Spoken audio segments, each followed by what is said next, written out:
જય જવાન, જય કિસાન, જય જય શક્તિ દિવાન, નારી શક્તિનો જય હો, જય મા ગુજરાત. હવે પશ્ચિમ બંગાળમાં કોન્ટ્રાક્ટ કિલરની સુવેદીઓના પીએની હત્યા થઈ. એમાં સુવેદીઓએ બહુ મોટું મોટું ફાડ્યું કે હું આની તપાસ કરાવીશ અને હું ચંદ્રનાથ રથને હત્યા થઈ અને હું ન્યાય અપાવીશ, પકડાવીશ. પણ એની હત્યા થઈ કેમ અને કોણે કરાવી એ નહીં આવે. ખાલી હત્યા થશે, એના ગુનેગાર કરીને જેલમાં મોકલી દે ને જામીન ઉપર છૂટી જશે. અને એમાં એ ચંદ્રનાથની મમ્મી પણ એવું કહે છે કે એની હાર થઈ મમતા બેનર્જીની, એટલે મારા છોકરાને હત્યા કરી નાખી. એવો આક્ષેપ કોઈ પણ કોઈના ઉપર ના નખાય. હવે જો આ પકડાયા છે એ શું મમતા બેનર્જીના માણસ છે? ના. અને હોય તો પકડોને કબૂલ કરાવો બધું. કોઈ પણ ઉપર ખોટા આક્ષેપો નખાય જ નહીં. હું તો એવું કહું કે સુવેદી ઉપર આક્ષેપ ના નખાય, પણ પકડાયા ક્યાંથી ગુનેગારો, ક્યાંના હતા, કોણે ક્યાંથી કર્યું, એની તપાસ નહીં થાય. જોજો તમે જુઓ તો આ ચંદ્રનાથની રથની હત્યા થઈ એને કોઈ ન્યાય નહીં મળે, ગેરંટી સાથે કહું. અને આ સુવેદી એવું કે મારા એવા 3 પીએની હત્યા થઈ, તો એવી પીએની હત્યા કેમ કરે? કારણ શું? એને પોતાની હત્યા કેમ નથી થતી? એક સમજે જેવી વાત છે, સાયકોલોજી. હવે એનો હત્યારો ક્યાંથી પકડાયો જુઓ તમે. આ કોણે કરાઈ હત્યા? તપાસ કરો એની. અને ચંદ્રનાથને ન્યાય, એના માઓને, એની મમ્મીને ન્યાય અપાવો, એના પરિવારને ન્યાય અપાવો. અને હું તો એવું કહું, 3 જે એમના જે સુવેદીના જે અધિકારીઓ હતા નીચે પીએ, એ ત્રણેયની હત્યાથી એવું સુવેદી કહે તો ત્રણેયની હત્યાનો તપાસ કરાવો કે આ ત્રણેયનો હત્યારો કોણ છે. હવે જે અત્યારે હત્યા કરી છે ચંદ્રનાથની, એવું કહેવાય ઘણા ગુનેગારોમાં સંડોવાયેલો છે. તો આને લાવ્યું કોણ હત્યા કરવા માટે? એને કેટલા રૂપિયા આપ્યા? અને આને કોણે કોની હત્યા કરી? તપાસ કરાવો પૂરી. અને બીજું તો ઠીક છે, પશ્ચિમ બંગાળમાં વર્ષમાં 12 થી 20 રાજકીય હત્યા થાય. લો, રાજકીય હત્યા એટલે રાજકારણમાં જોડાયેલા હોય એવાની હત્યા. હું તો એમ કહું કે મમતા બેનર્જી હોય તો એને બી એરેસ્ટ કરો, પાકા પુરાવા ભેગા કરીને એને બી અંદર કરો. અને સુવેદી હોય તો એના અંદર કરો, બીજા કોઈ હોય તો એમાં તપાસ કરાવો. પણ આ તો ના જ ચાલે.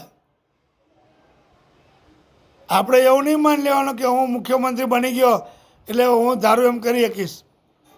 એ થાય, તમારી સત્તા છે, સત્તા આગળ સાણ પણ નકામું. પણ સમય આવે કુદરતનો ડર રાખવો. કુદરત આગળ કોઈનું ચાલતું નથી, એ આપણે ભોગવવું જ પડશે. એમાં કોઈ મિનમેક નથી. સારું કરશો તો એના ફળ સારા મળશે, ખરાબ કરશો તો એના ફળ હળેલા જ મળશે. અને જીવતવાળા જ. અને એ જીવતવાળા ફળ તમે ખાશો એટલે તમારા શરીરમાં જીવત પેદા થશે. આ જે જીવત ભર્યા વિચારો છે ને, એ બધા જીવત ભર્યા શરીરમાં કીડા ઉત્પન્ન થશે. અને તમને કોઈ દવા અસર નહીં કરે, ભગવાન તમારી કોઈ રક્ષા નહીં કરે. એટલે અત્યારે ભલે હસતા હસતા જે કોઈ રાજ કરતા કરો તો, બાકી એના સમય આવે ત્યારે રોતાય નહીં આવડે. પથારીમાં કીડા પડશે, કીડા શરીરમાં, પથારીમાં કીડા ફરશે, એવી દશા આવી જશે. ગરીબ માણસની હત્યાઓ થાય એમાં. નિર્દોષ છે ખરેખર. આ પીએ શું ખોટું કર્યું છે?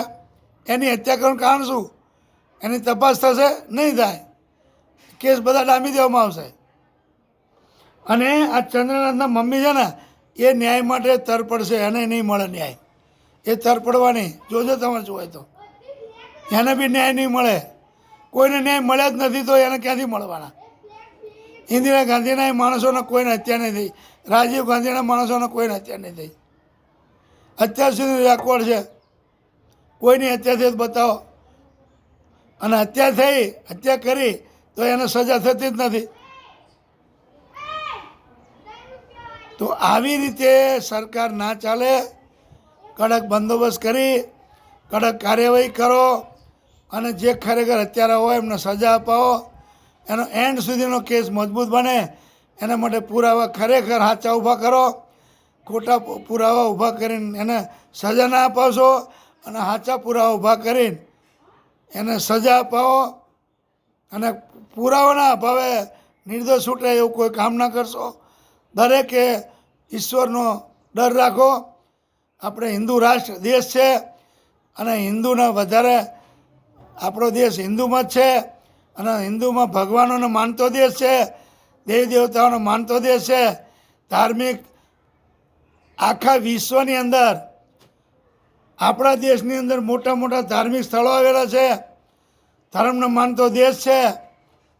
તો આની અંદર ભગવાન અને માતાજીની સાક્ષીએ તમે આ જેટલા હત્યાઓ થયા બધા જ ના પરિવારને ન્યાય અપાવો એવી હું કેન્દ્ર સરકારને અને મોદીજીને હું વિનંતી કરું છું કે સ્પેશિયલ ટીમ રચી અને આના પરિવારને ન્યાય અપાવો. જય જવાન, જય કિસાન, જય જય શિક્ષિત યુવાન, નારી શક્તિનો જય હો. જય મા ગુજરાત.